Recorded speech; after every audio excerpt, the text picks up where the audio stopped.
Hello et bienvenue à ce nouveau numéro de la Minute Arthur. Aujourd'hui nous disons quelle est ta raison. C'est l'histoire de Catherine, une grand-mère veuve depuis 6 ans qui avait l'habitude de fumer et de mettre une sorte de tabac sous sa langue à longueur de journée. Cette habitude était tellement ancrée en elle que, avec le temps, son haleine n'était plus bonne.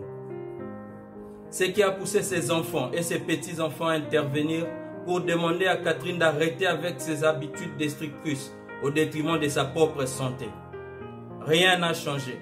Catherine disait, cette habitude je l'ai toujours eue, même du vivant de votre père, et je ne pourrai plus la changer. Jusqu'au jour où, à 67 ans, Catherine tombe amoureuse d'un homme de 14 ans plus jeune qu'elle. Elle a vite réalisé que le monsieur était contre la cigarette et que sa mauvaise haleine pouvait être une barrière contre leur relation. Du jour au lendemain, Catherine a arrêté de fumer et n'a plus jamais consommé du tabac. Une vieille habitude venait juste d'être battue parce que la raison était beaucoup plus puissante. Mon ami, vivre c'est bien, mais ce n'est pas assez. Nous devons être déterminés à vivre pour un but, une raison. Le vrai bonheur dans la vie, c'est de trouver ta vraie raison de vivre et d'aligner cette dernière avec tout ce que tu fais au quotidien. Si tu n'as pas une raison puissante dans ta vie pour accomplir ce que tu penses, c'est comme si tu n'as pas d'élan. Et c'est difficile de sauter très haut sans élan. C'est pourquoi plusieurs se réveillent dans une ornière. Ils détestent se réveiller parce qu'en réalité, ils n'ont aucune raison de le faire. Ils n'ont aucune conception en tête de la journée qui est devant eux. Une fois que tu découvres ta raison, les choses commencent à changer.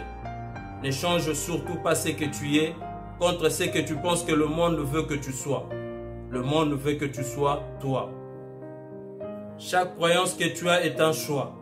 Et chacun d'entre nous peut clarifier la raison de sa vie, de son combat ou de son accomplissement.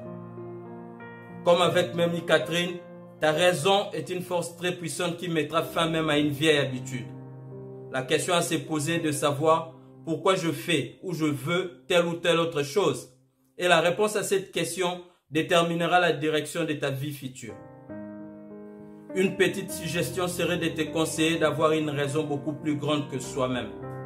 De cette façon, tu auras la satisfaction intérieure et la tranquillité d'esprit qui découle du fait de faire partie de quelque chose de beaucoup plus grand que soi. Continue dans tes efforts parce que tu veux bâtir un mur financier et mettre ta famille à l'abri contre les intempéries à venir. N'abandonne pas ces projets parce que grâce à cela, les enfants les plus démunis auront accès à une bonne éducation.